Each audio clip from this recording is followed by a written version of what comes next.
Come in. We're gonna see Robert now. He's here. His winter beater.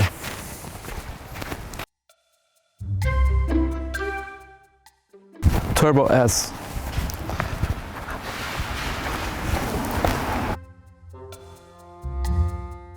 Ali, Yeah. what are you doing, Ali? Filming. Yeah. They want to know what the misconceptions of being a successful real estate agent are. There's no free lunches, baby. There's no free lunch. You gotta work like a dog, play like a dog to be successful in real estate.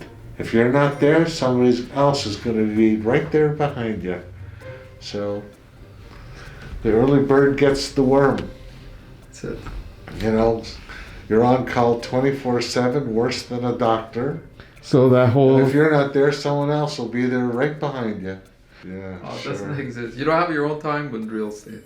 There's It's no the such- client's time. There's no such thing.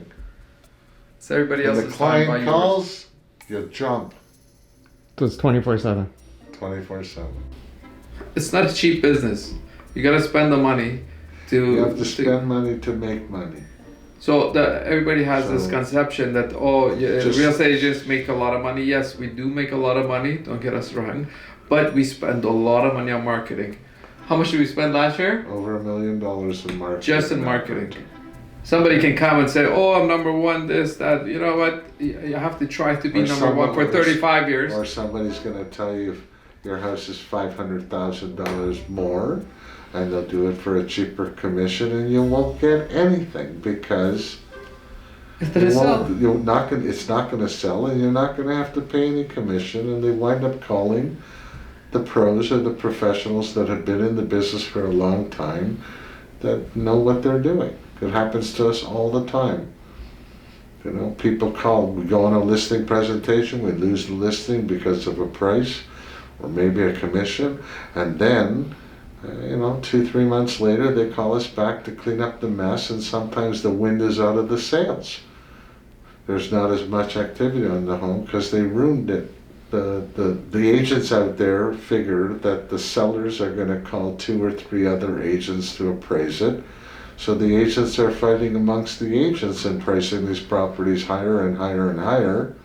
And the one that wins usually is the highest price and the lowest commission, and never sells. But that wins the listing, not the sale, because the sale could be sitting there for years, and then they realize that our price was too high. Maybe we should reduce it. They keep on reducing the client's house. I could show you properties on the market that have been on the market a year, 2 years.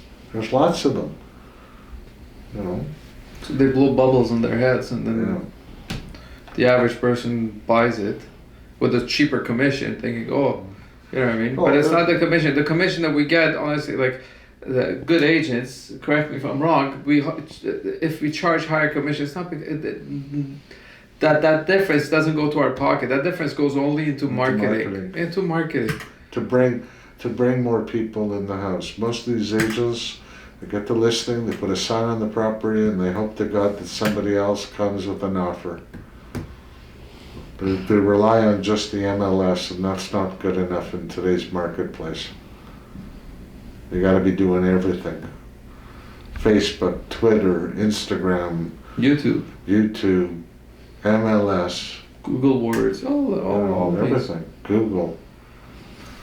Well, you have no control of when you get paid because it's all in control of the buyer and the seller. Me and Reza had one deal we sold for $6.5 million in Forest Hill, and it was a 1.5-year closing date.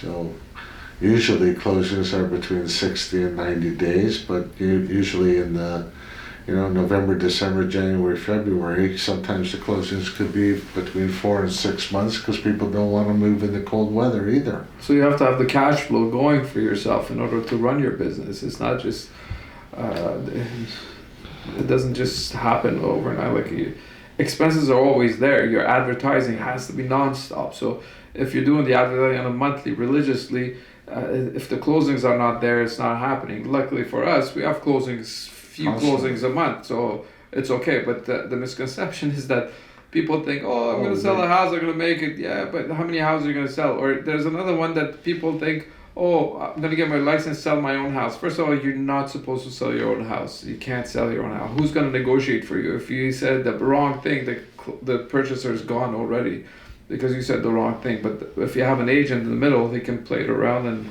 do the job for It's you. not only that, we also have staff to pay. We have 2 assistants that work for us. We have to pay, pretty big salaries to them. We have national post ads that are $3,000 a week. That's almost $150,000 a year. We have Alex. He's not cheap. Behind the camera here, we pay for him. We have feature sheets to pay for. We have lots of stuff to pay for.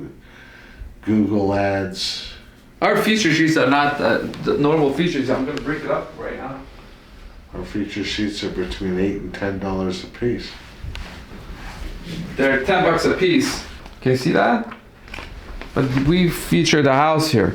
Most people. They just put a paper. They just put the MLS They printing. put the MLS and they take pictures with their phone. I'm worried about the business because there's another 30,000-40,000 agents coming into the business. Where are they gonna go? Huh? How are they going to make money? I don't know. Huh? Well, you tell me. When you have 100,000 agents and only 76,000 agents presently in the market, 76,000 deals, and you got something like, 60,000 agents and another 30 in the queue, it means less deals per person. So the people that are established will survive, and the newcomers will come in and come out like the wind. Because after taxes, it's not like you might think you're making $20,000 on a house, but after taxes, expenses, and that, it's like maybe 10,000 left for 4 months of work, 3 months of work. 30,000 So how are you gonna survive? How are you gonna live? 30,000 agents don't sell one home a year. How many? 30,000 agents? 30,000 agents don't sell one home a year. And you go from 30 to 40,000, they do under 4 deals a year, under 40K. And we're spending 25 times that in marketing. How are they going to compete with us? They don't have money to spend on marketing. Agents are only as good as their last deal. So if they aren't selling houses every month, every week, they're not going to advertise your property, and they're only going to rely on the MLS.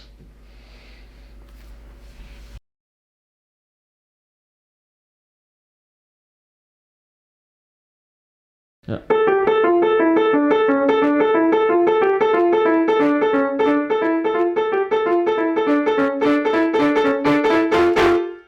Boom! Let's go.